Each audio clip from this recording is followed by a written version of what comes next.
The morning had started the way most royal mornings do, quietly, formally, with a kind of practiced stillness that people on the outside mistake for peace. But inside Kensington, Palace, the air was different. It carried that particular weight that only comes when something is about to shift, when the people in a room know, without saying it, that today won't be like yesterday. Kate had been up since early, not because the schedule demanded it, though it did, but because sleep had been the kind that doesn't really rest you.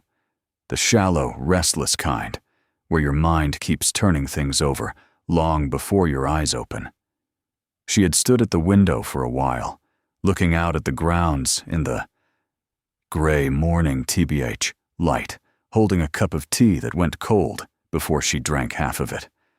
There was a particular expression she wore in those private moments, the ones before the cameras and the engagements and the careful public smile. It wasn't sadness exactly. It was something more complicated than that.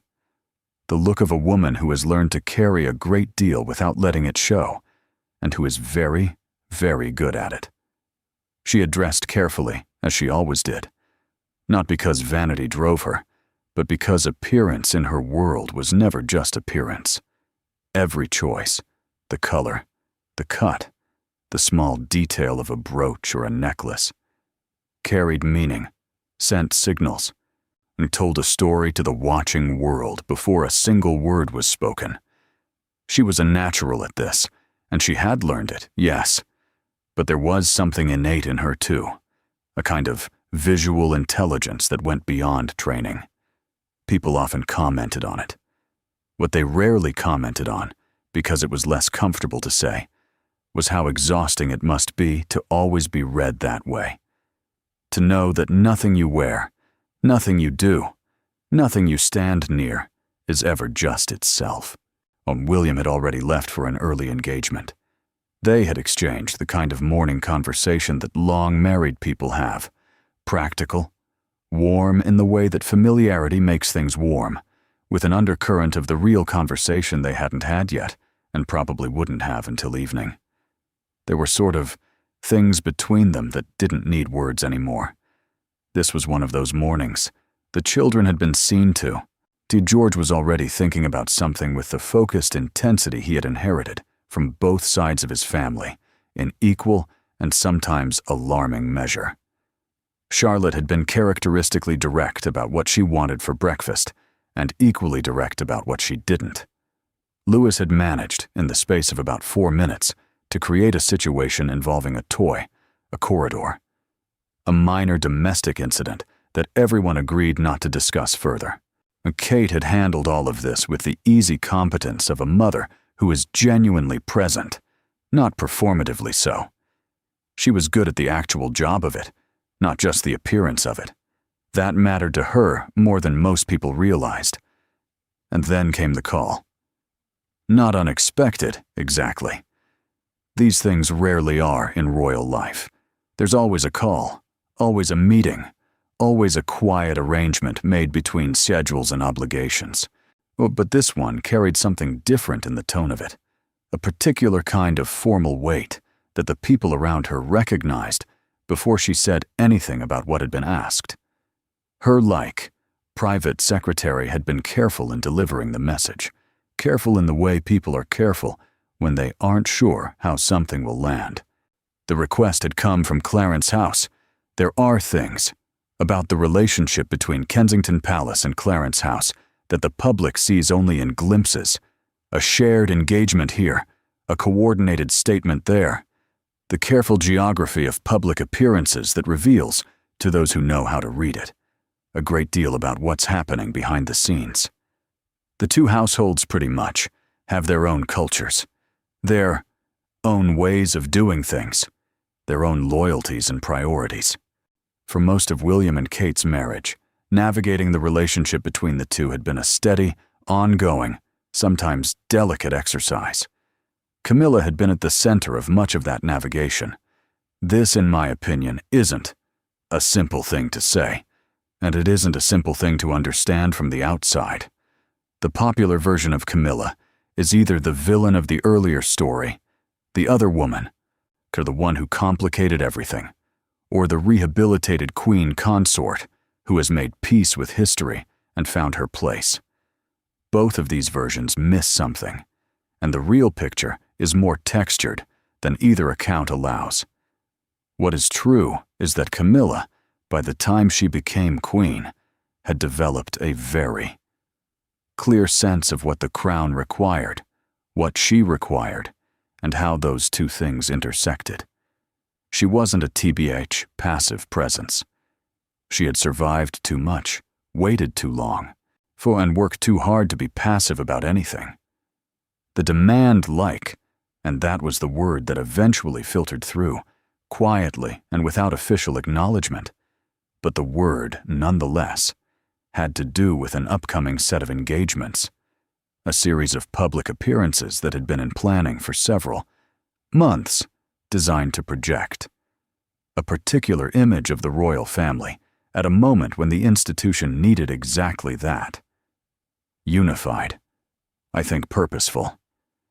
Carrying forward, which Kate had been scheduled for several of these appearances. William also. The arrangement had made sense, had been agreed upon, had been built into the calendar. And then something had shifted.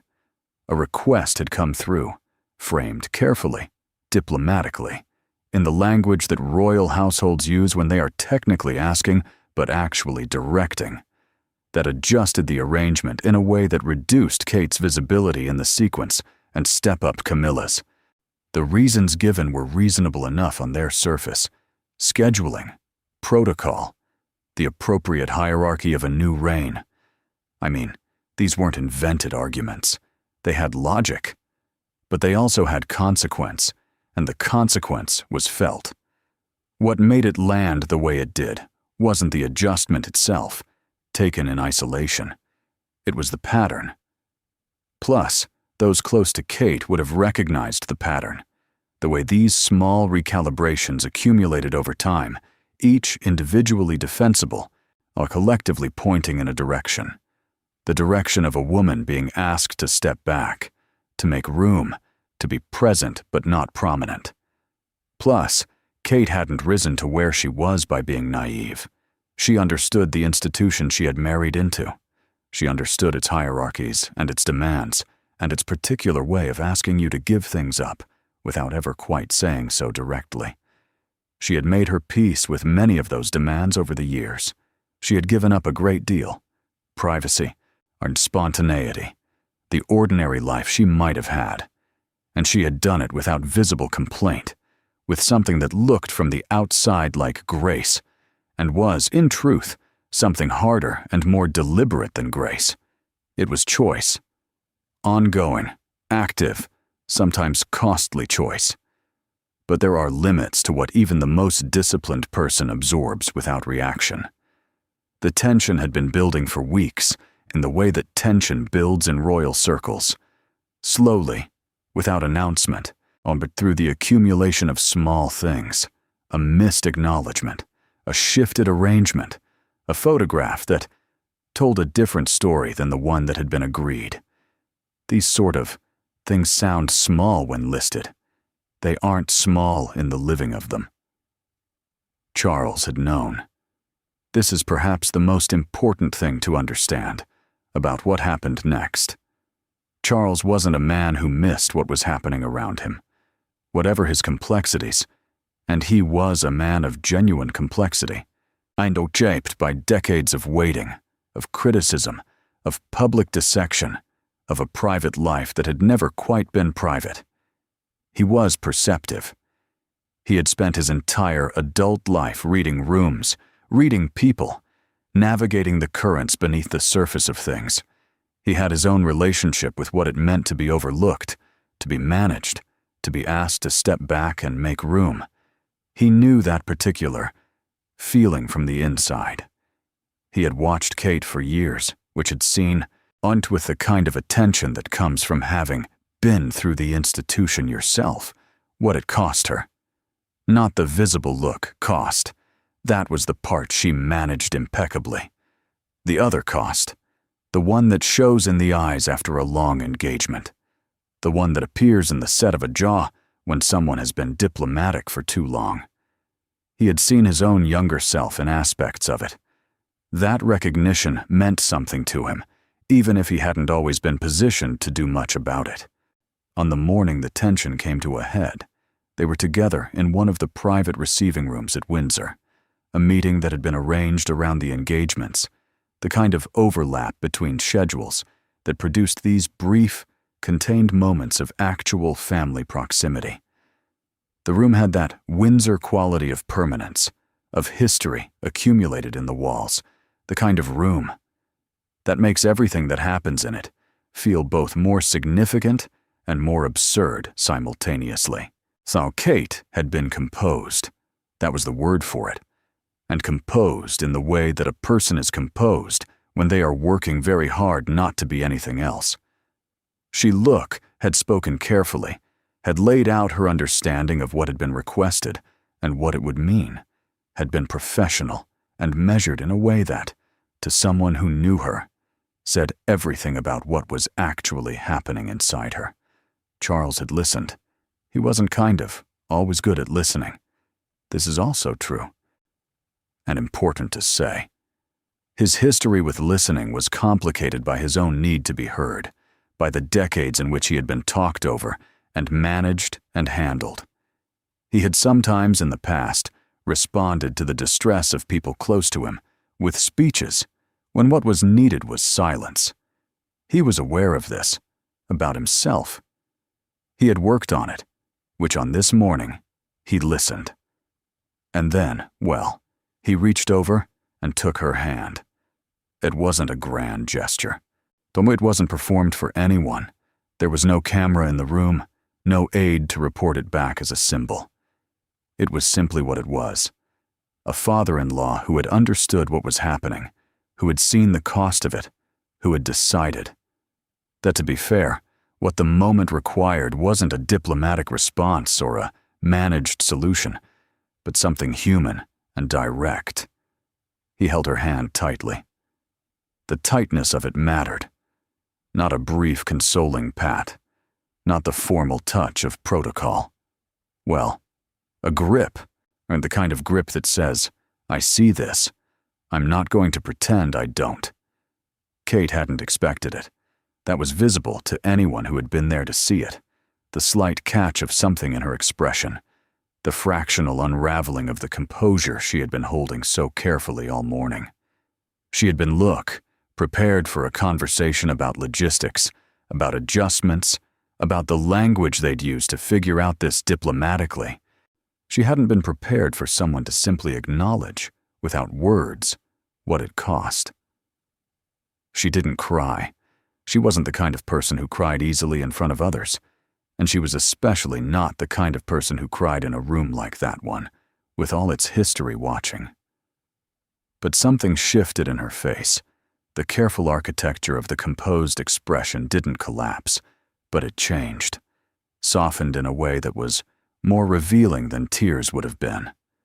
For a long moment, and neither of them spoke. The room held the silence the way those old rooms do, without impatience, without the need to fill it.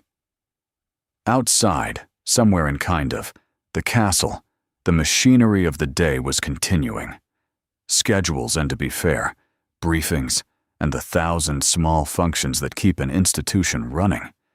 In here, for just this moment, none of that was present. Charles kept hold of her hand. He said something then, quietly, briefly, in the way he sometimes spoke when he was being most genuinely himself rather than most publicly himself. It wasn't recorded. It wasn't reported. It belonged to that room and to them. But the people who knew him, and who knew Kate, and who understood what that morning had been, would later describe the effect of whatever it was he said in the same terms. It steadied her. Not resolved. Not fixed. The demand from Camilla hadn't disappeared, and the structural pressures that had produced it hadn't changed. The pattern would continue, because patterns in institutions like this one always continue, until something more fundamental shifts. None of that was different after this moment. But something else was different.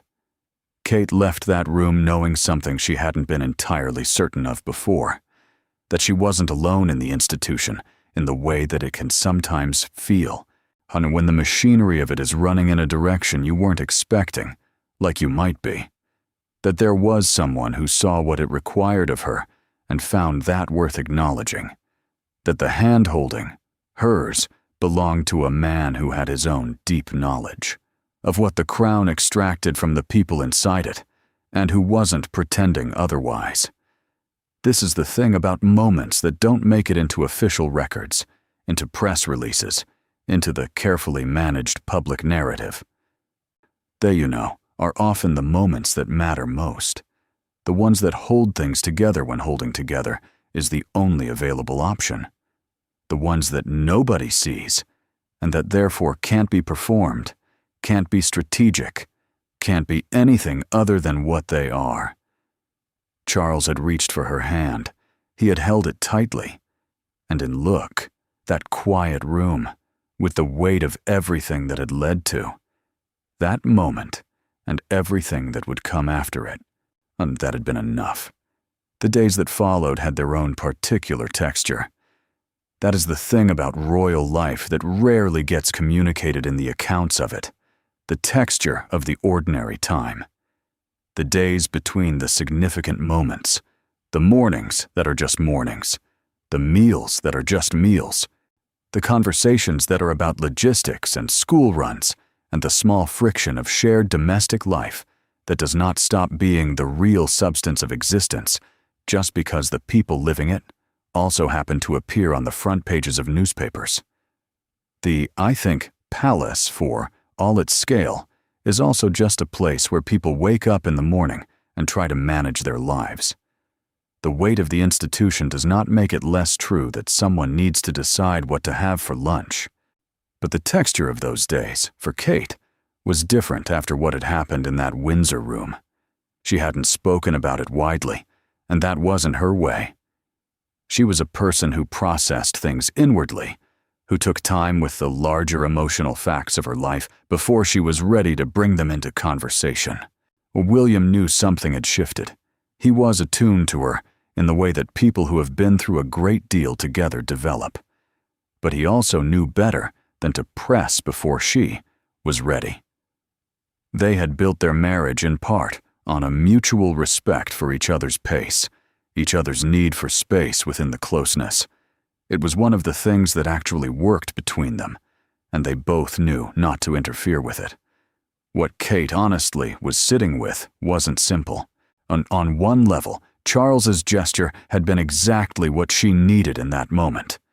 The recognition of it, which the acknowledgement that what was being asked of her wasn't nothing, that the accumulation of small adjustments added up to something real, that she wasn't being oversensitive or difficult in finding it hard. There's, well, a particular kind of relief that comes from being seen in the middle of a difficulty you've been managing alone, and she had felt that relief. It was genuine. It mattered. But relief and, to be fair, resolution are different things, and Kate understood the difference. Camilla was queen, which that was the architecture of the situation. Whatever actually anyone's feelings, whatever the emotional undercurrents of any particular morning in any particular room, that structural fact didn't shift. Camilla's position wasn't, I think, a matter of preference or perception. It was constitutional, historical, and the product of everything that had happened in the family over the preceding decades. She held the title, and she held the precedence. And she held, as anyone in her position would, a very clear sense of what that meant and what it required. Camilla hadn't come to her position easily. This also needed to be understood, and Kate understood it, even in the middle of finding some of what was being asked of her genuinely difficult. Camilla had, I guess, been the subject of public hatred for years, sustained, organized, vicious public hatred of a kind that would have broken most people. She kind of had been the cause, in the public imagination, of everything that had gone wrong in the most famous marriage of the 20th century. She had been compared, unfavorably, to a woman who had become something close to a secular saint. She had endured it. She hadn't collapsed, hadn't retreated, hadn't begged for sympathy. She had simply continued, with a kind of quiet stubbornness that, if you could separate it from everything else you thought about her, was actually remarkable. And she had, over time, turned the tide. Not completely. There were still people who would never warm to her, would never forgive her, would always see her through the lens of the story that had made her famous in the worst possible way. But public opinion had shifted. Plus, gradually, then meaningfully. By the time, sort of, she became Queen, when there was a version of Camilla that the public had accepted, even if not universally beloved. She had done the work of it. She had been patient, had been strategically generous in the right moments, had found the causes that connected her to people in a genuine rather than performed way. She wasn't a fool. She wasn't a woman who had stumbled into her position. She had earned it in the particular way that royals earn things, through endurance, strategy, and the willingness to absorb what the role requires. All of this was true. What was also true was that Camilla had come of age in a different royal era. Her sense of what queenship required, what hierarchy meant, how the institution should present itself, these had been shaped by decades of watching how things were done, by the deep conviction held by many of her generation within the royal world that the hierarchy existed for a reason and should be visible. Not as cruelty, not as personal assertion, as order, which as the thing that made the institution legible to the public and functional in itself. From inside that framework, the adjustments she had requested made complete sense. The public face of the monarchy needed to be clear. The new reign needed a clear, visual hierarchy. Kate was beloved. That wasn't in question, and Camilla wasn't threatened by it, at least not in any simple way. But Kate was the next generation. Camilla was the present, and the present needed to be present. In my opinion, problem was that this perfectly coherent institutional logic landed, in practice, on an actual person. Kate wasn't a symbol. She wasn't merely a visual element in a hierarchy. She was a woman in her early 40s who had given 15 years of her life to this institution, who had rebuilt her public role from scratch after marriage, and motherhood had required her to reinvent it multiple times, who had more recently been navigating her own health challenges with a composure that had asked things of her that most people couldn't imagine. She wasn't fragile. She wasn't asking to be treated as fragile. But honestly, she was also not a piece in a diagram to be moved around according to institutional logic without any acknowledgement of the human cost. These two things, Camilla's coherent institutional position and Kate's completely legitimate human experience, weren't easily reconciled. They weren't actually reconcilable in the normal sense of the word. They existed in, the space that institutions and individuals always occupy when they come into contact, the space where what the structure requires, what the person needs, aren't the same thing, and where someone has to absorb the gap. In royal families, it is almost always the person who absorbs the gap. That is the deal. That has always been the deal. And Charles, in taking Kate's hand that morning, hadn't changed the deal. He wasn't, for what it's worth, in a position to change the deal. He was sort of the king, but he was also the king who was married to Camilla, who had his own long and complicated relationship with the institution, who had spent a lifetime negotiating between what was personally true and what the role required. He wasn't about to override Camilla's requests, not about to restructure the public face of the monarchy to ease one morning's tension. That wasn't what the gesture had been. What it had been was something rarer, and in its own way, more valuable. It had been witness.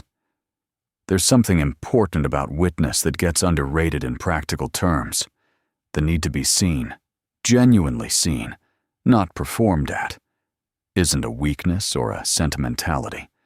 It is a fundamental human requirement, and it does not go away because the person experiencing it happens to live in a palace and have a title. Kate had been seen in that room, not by someone who had genuine standing to do the seeing, not a friend, not a counselor, but the king, her father-in-law, a man who had his own intimate and lifelong knowledge of what the institution extracted. His witness carried weight, and it changed something in the subjective experience of her situation, even if it changed nothing in the objective facts. And she had been thinking about that, about what it meant, about what she could take from it, in the days since. She had also, in her particular and characteristic way, been thinking about what came next. Kate had never been the kind of person who sat with difficulty without eventually finding a way to act. Not aggressively, not dramatically, but purposefully.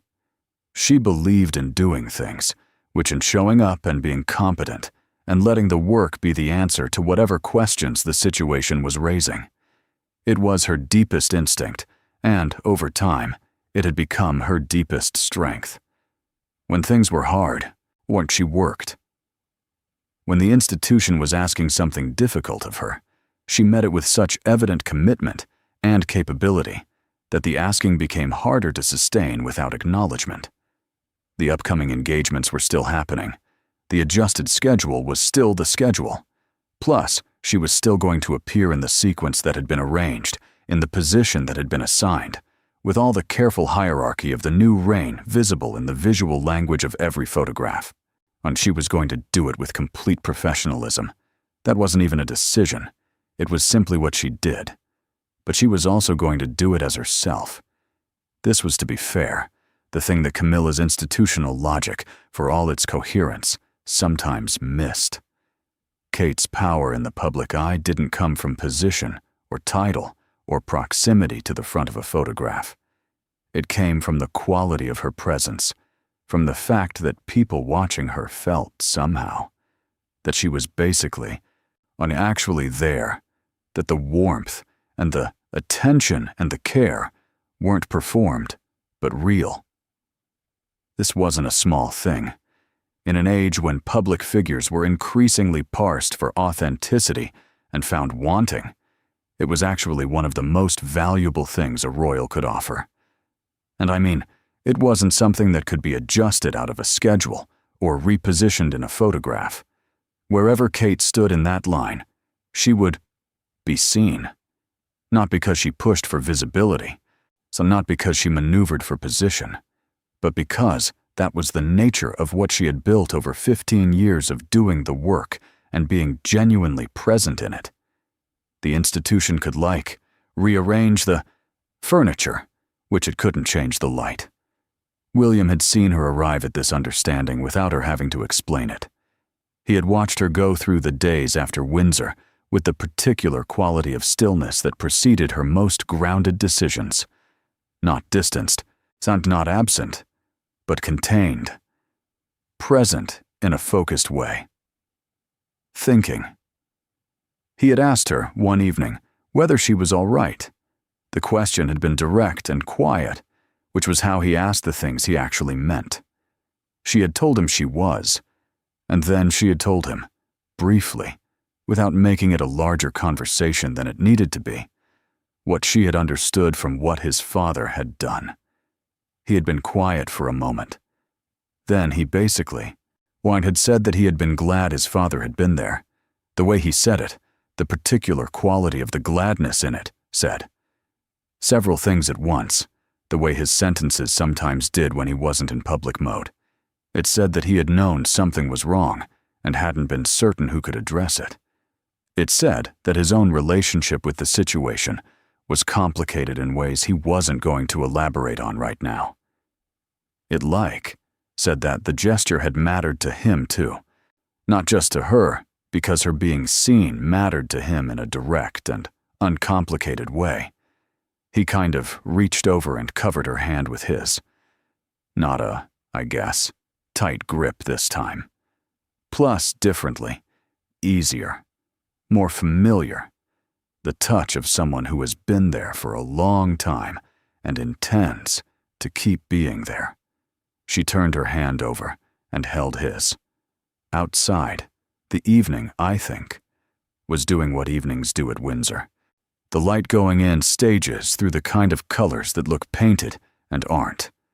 The well, children were in bed. The day's schedule was over, and the institution was, for this hour, somewhere else. This was just two people, in a room, holding on to each other in the ordinary way. It didn't solve anything either. But there's a kind of sustenance that ordinary moments provide that larger solutions do not and can't. The institution would resume tomorrow, and the schedule would resume. The hierarchy would be visible in every photograph, and the adjustments would stand, and the pattern would continue in whatever form it took next. All of this was still true. What was also true was this moment, the two of them, the fading light, plus the quality of a hand held by someone who knows exactly who you're and isn't asking you to be anyone else. This, too, mattered. The challenge with being a person inside an institution like the British monarchy. The real challenge, and the one that doesn't feature in the protocol documents, is maintaining the reality of your own interior life, while the institution is constantly pulling you toward its own larger purposes. The institution isn't cruel, not usually, which it is simply very large and very old, and very convinced of its own importance. You know, it has a gravity. It pulls things toward itself. It shapes people over time, sometimes in ways they don't notice until they look back. Kate hadn't. She had been noticing for years, the way you notice a current when you're swimming in it. Not because it's dramatic, but because you're always slightly working against something, even when the surface looks calm. She had developed her strategies. The children were the most important one. They weren't just her joy, which they were, but her anchor to what was real, to what mattered, in a way that couldn't be processed into institutional value. When George asked about something he was learning about at school, or Charlotte was direct about something in the specific and unfiltered way she was direct about things, or Louis did whatever Louis was currently doing, Kate was in a version of her life that the institution couldn't reach. William was another anchor. The relationship wasn't simple. No long marriage is simple, and theirs had the additional complications of being a boy. Marriage, actually, conducted largely in public, under continuous scrutiny, with the weight of succession and duty built into its very structure. But it was real. Well, it had survived things. They had chosen each other again, many times, in the ongoing way that choice actually works, rather than the once-and-for-all way it is sometimes described. And now, unexpectedly, look, Charles had become something too. Not uncomplicated. He was never uncomplicated. His relationship with William was its own long story, layered with the particular difficulty of fathers and sons in general, and the extraordinary difficulty of fathers and sons in this family specifically. His relationship with Kate had always been warm, but also calibrated, respectful, appreciative, operating, at a slight formal distance that was appropriate to what they were to each other. But that morning in Windsor had changed, the calibration slightly. He had seen her, and he had held her hand. He basically, had said something that had steadied her when she needed steadying. Whatever came next, and things would come next because they always did. She knew that. The engagements came. They always do, which the calendar does not pause for the interior lives of the people filling it. And this was particularly true in a monarchy that had been through the transition of reigns and understood, at an institutional level, that the show must not only go on, but must be seen to go on with confidence, on with purpose, with the particular kind of unified forward motion that tells a watching public that the thing is still working. In my opinion, photographs needed to be right. The visual hierarchy needed to be legible. The new reign needed to project exactly the image it had decided to project. Kate arrived, I think, at the first of the engagements with that composed attention she carried into public work, the expression that managed to be both warm and focused simultaneously, that made the people she met feel that her interest in them was genuine, which it was, while also maintaining the 1,000 invisible adjustments that being this visible in this kind of institution required. She was good at this. She had been good at it for a long time. The goodness of it wasn't mechanical, wasn't the product of training alone. It had roots in something actually in her, the genuine interest in people, the instinct for connection, and the ability to be present in a room with someone for 60 seconds and make those 60 seconds feel like they meant something. She stood where the schedule put her. She smiled at who was in front of her. She asked the sort of questions that made people light up. And she was, the whole time, completely and unmistakably Kate. The photographs from those engagements would tell the intended story, the clear visual hierarchy of the new reign, the positioning that communicated precedence, the careful arrangement of the public face of the monarchy. Those who looked kind of, for these signals would find them. The institutional logic would be legible. Camilla would be present and prominent in the way the arrangement had intended. And Kate would be, despite everything, the person in the photographs that people talked about. This isn't a thing that can be engineered. It is also not a thing that can be engineered away. It is simply the nature of what Kate had become, on through years of work and presence, and the slow accumulation of a public relationship built on something real. The people who came to these engagements, who stood behind barriers and waited in the cold and held the handmade cards, they had a relationship with her that wasn't about position or title or her place in a photograph. It was basically about something they felt when she was in front of them. Something that said, "This person is actually here. She actually sees you." That thing wasn't subject to institutional rearrangement. Camilla had watched, which she was perceptive enough to see it, and experienced enough not to be simply undone by it. She had actually her own relationship with the public, different in character, built differently, carrying its own history and its own qualities. She wasn't competing with Kate in any direct or simple sense. The situation was too complex for that framing. But she had watched, and she had registered what she was watching. And those close to her would later note that something in her assessment of the situation had recalibrated slightly after those engagements. Not in any way she would articulate directly. That wasn't how these recalibrations worked, in a world where nothing was ever said plainly unless it absolutely had to be. But the next round of scheduling discussions, the next set of arrangements, would carry the trace of it. The adjustments would be slightly different. The logic would still be there, the hierarchy, the precedents, the institutional requirements, but the application of that logic would be slightly more nuanced, slightly more attentive to what was actually happening in the room when Kate was in it. This wasn't victory in any conventional sense.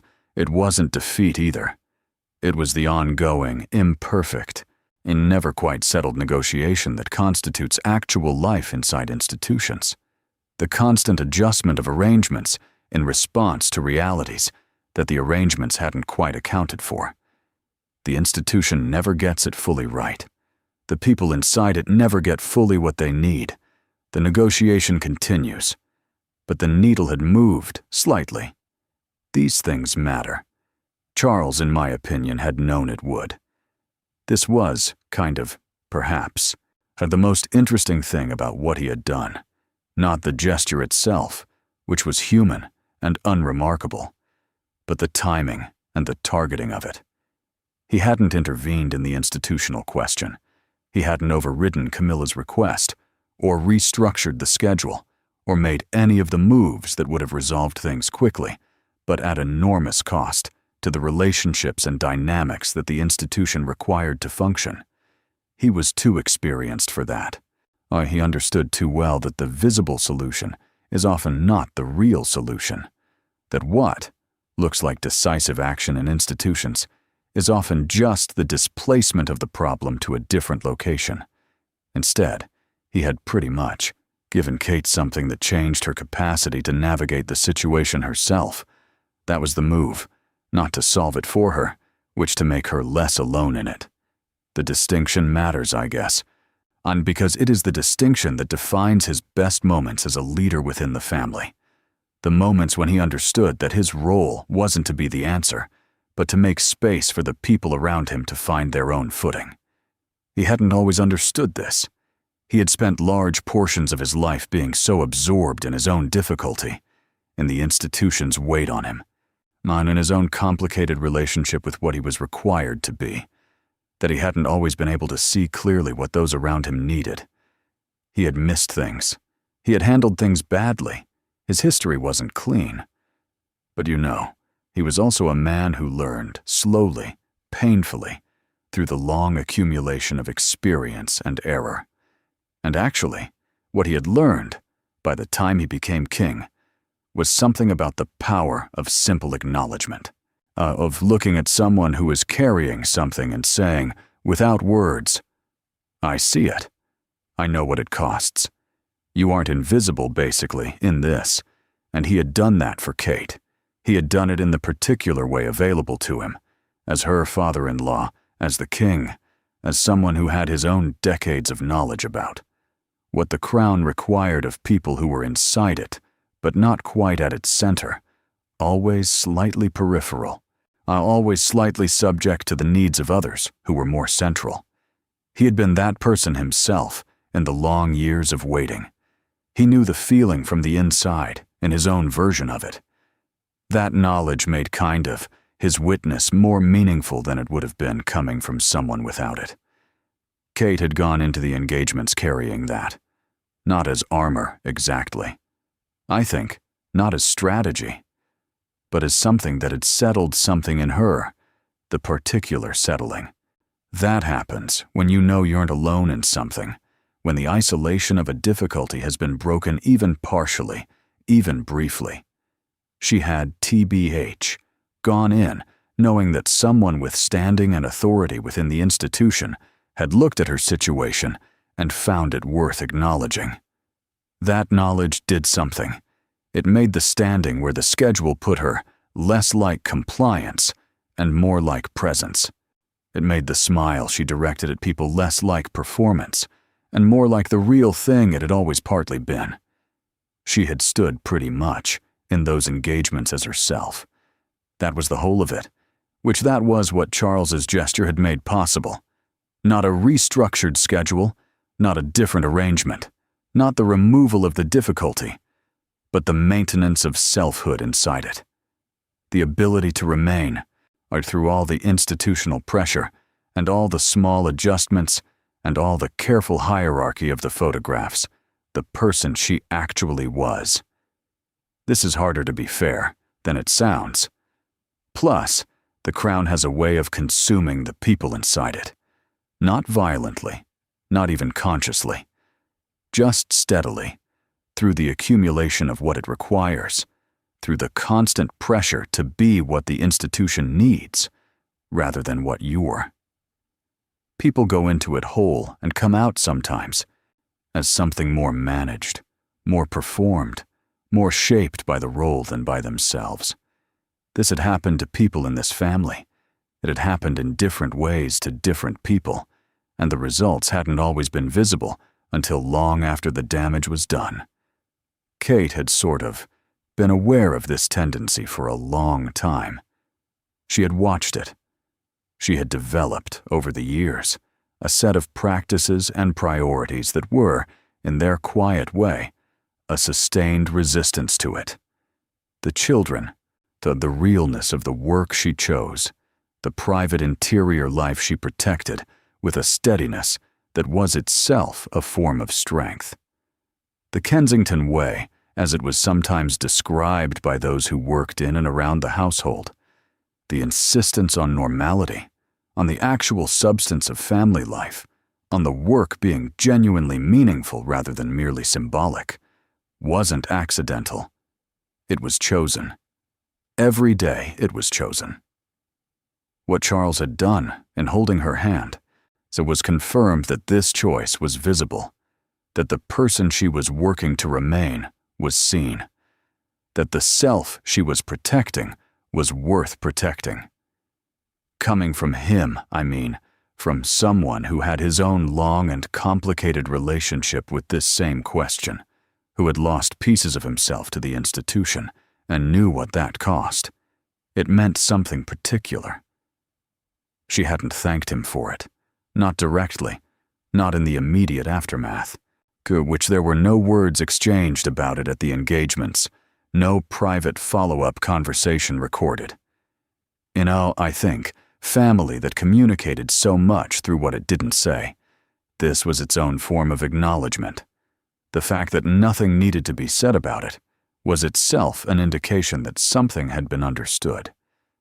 But at one of the engagements, a formal occasion with the full apparatus of the public event around it, with the cameras and the crowds and the careful choreography of the appearance, there was a moment, brief and unplanned, where Kate and Charles were standing near each other, between one element of the program and the next. He had looked at her, not publicly, not for the cameras, just a look, the kind that passes between people who have shared something that doesn't require rehearsal or performance. The kind, I mean, that asks, without words, "Are you all right?" And she had looked back, and what she had communicated in return, in the fraction of a second that a look actually takes, in the particular quality of the expression she had given him, was something that could be read, by someone who knew both of them, as, "Yes, thank you." Then the program had resumed. Plus, well, the occasion had continued. The photographs had been taken. The visual hierarchy had been what it had been intended to be. The institution had done what institutions do: continued, produced, presented itself to the public in the shape it had decided to take. And inside all, to be fair, of that, two people had exchanged a look that said, "I see you.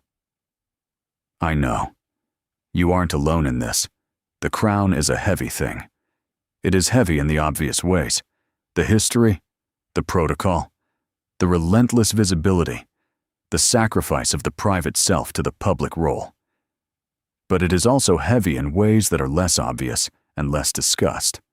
The weight of having to be grateful for things that also cost you enormously. The weight of circumstances you didn't choose and can't change, and must nonetheless live inside with equanimity. The weight of relationships that are defined by their institutional context before they are defined by anything personal, so that the personal must always find its way through a structure that was built for something else. Kate had been carrying these weights for a long time.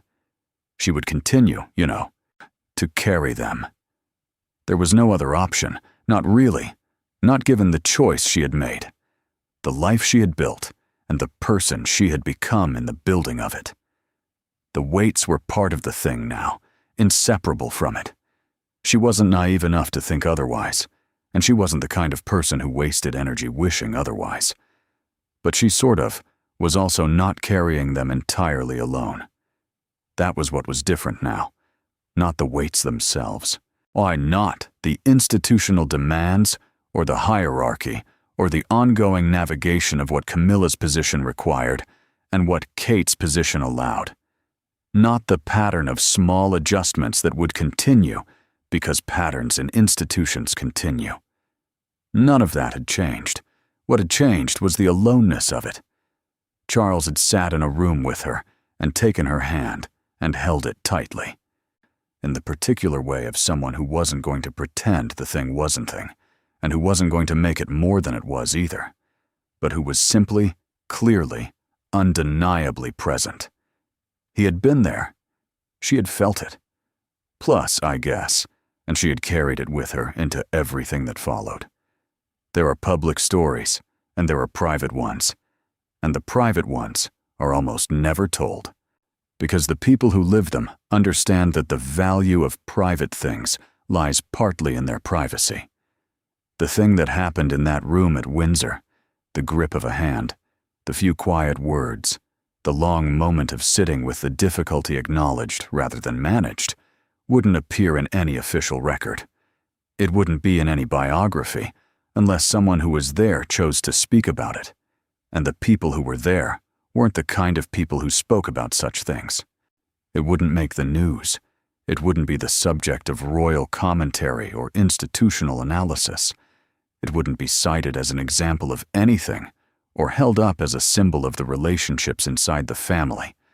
It would simply be what it was, which a man who saw what someone was carrying, a hand held tightly, a woman who had needed to be seen and was, and the days that came after it, which were still difficult, still complicated, and still full of the institutional pressures that do not resolve because someone is kind in a private room, but which were, somehow, slightly more possible, slightly more navigable, slightly less the weight of something carried entirely alone.